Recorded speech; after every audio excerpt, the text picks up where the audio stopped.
বহিৰ্জিলাত 7 বছৰ সম্পূৰ্ণ কৰা পুৰুষ শিক্ষক, বহিৰ্জিলাত 5 বছৰ সম্পূৰ্ণ কৰা মহিলা শিক্ষয়িত্ৰী আৰু পাৰস্পৰিক যি বদলীকৰণ আছে সেই পাৰস্পৰিক বদলীকৰণৰ আবেদনসমূহ ইয়াতে কৰিব পাৰিব। যিসকল মেডিকেল গ্ৰাউণ্ডত আবেদন কৰে তেওঁলোকেও ইয়াত আবেদন কৰিব পাৰিব আৰু মেডিকেল বৰ্ডত তেওঁলোকক ৰেফাৰ কৰা যায়। গুৱাহাটী মেডিকেল কলেজৰ অধীনত গঠিত এখন মেডিকেল বৰ্ডে সেই মেডিকেল গ্ৰাউণ্ডত কৰা আবেদনসমূহ তেওঁলোকে পৰীক্ষা নিৰীক্ষা কৰি চাই যিখিনি আমাক এপ্ৰুভ কৰি দিয়ে যে হয় এওঁ জটিল ৰোগত আক্ৰান্ত, সেইসমূহত অনুমোদন জনোৱা যায়। যিসকলে এবাৰ পাৰস্পৰিক বদলীকৰণ প্ৰাপ্তি পালে, মিউচুৱেল ট্ৰেন্সফাৰ যিসকলে এবাৰ পালে তেওঁলোকে পৰৱৰ্তী 2টা বছৰলৈ আৰু আবেদন কৰিব নোৱাৰে।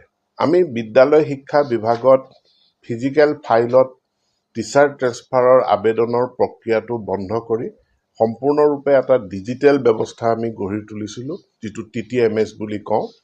এই টিচাৰ ট্ৰেন্সফাৰৰ যিটো অনলাইন প্লেটফৰ্ম, এই প্লেটফৰ্মৰ জৰিয়তে অতি সফলতাৰে আমি 42,000 শিক্ষকৰ বদলীকৰণ ইতিমধ্যে কৰিবৰ কাৰণে সক্ষম হৈছোঁ। নতুন যি চৰ্ত আহিল সংশোধিত আইনৰ ভিত্তিত, অৰ্থাৎ 7 বছৰ আৰু 5 বছৰ, ইয়াৰ ভিত্তিত আমি যাতে শিক্ষক শিক্ষয়িত্ৰীসকলে আবেদন কৰিব পাৰে তাৰ আমি ব্যৱস্থা কৰিছোঁ। তাৰোপৰি আমাৰ এটা নিৰ্দেশ আছিল যে শিক্ষক বদলীকৰণৰ প্ৰক্ৰিয়াটো গোটেই বছৰ ধৰি আমি চলি নাথাকে। আমি বন্ধৰ দিনসমূহতহে শিক্ষকৰ বদলীকৰণৰ আমি আদেশবিলাক দিওঁ, যাতে বন্ধৰ সময়ছোৱাত শিক্ষকসকলে তেওঁলোকৰ স্থান পৰিৱৰ্তন কৰিব পাৰে। ইয়াৰ কাৰণে অতি উপযুক্ত বুলি বিবেচনা কৰা হয় গৰম বন্ধৰ দিনকেইটা। তাৰোপৰি আমি দুৰ্গা পূজাৰ দীঘলীয়া বন্ধ যেতিয়া থাকে তেতিয়াও আমি বদলীকৰণৰ আদেশসমূহ মুকলি কৰি দিওঁ। আৰু আজি মই